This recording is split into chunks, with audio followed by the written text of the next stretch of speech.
How do you interpret your allergy skin test results?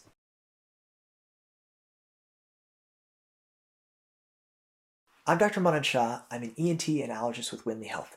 And in this quick video, I'm going to help you understand how to interpret your allergy skin test results. Let's get started. So when you have an allergy skin test, what's happening is your physician is exposing your skin to a bunch of potential allergy triggers like trees, grass, weeds, animal dander. And we want to see how your skin responds. In general, if your skin responds with a big bump or hive, which we call the wheal, or if it gets very red, which we call the flare, it means you might have an allergy to that trigger. But we want to ensure that it's not just that your skin is overly sensitive. So we use two controls. Let's talk about the controls. The first control is what we call a saline control. And what that means is we actually inject your skin with just a little bit of salt water. And we want to see how your skin responds. If your skin blows up and has a huge hive to just salt water, it makes it hard to understand the rest of your allergy test results, because it means maybe you just have sensitive skin. The second control is what we call a histamine control, and that's where we inject your skin with a chemical called histamine. Histamine is a chemical that your body releases as part of the allergy response, and so we would expect that when we inject your skin with histamine, your skin should make a pretty big wheal or big flare.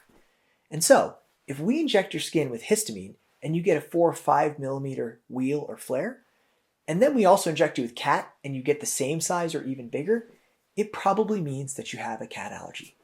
So to summarize all of this, the first thing I check when interpreting somebody's allergy skin test is I make sure the saline control doesn't show a huge response, and I want to make sure the histamine control does show a decent response. And then I go through all the other allergy triggers and I compare them to the saline and histamine control. So if your response to birch was similar to your saline control, you probably don't have a birch allergy. But if your response to ragweed was bigger or about the same as your histamine control, you might have a ragweed allergy.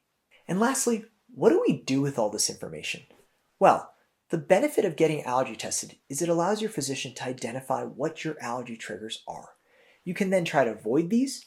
You can try over-the-counter medications and allergy medications, or you can do a treatment called immunotherapy. And so at Wyndly, we focus on what's called sublingual immunotherapy, which is where we take mixtures of your allergy triggers and we give them to you in a vial, which you take under the tongue daily at home. By giving you this exposure, over time, your body starts to become tolerant and you stop having your allergy symptoms.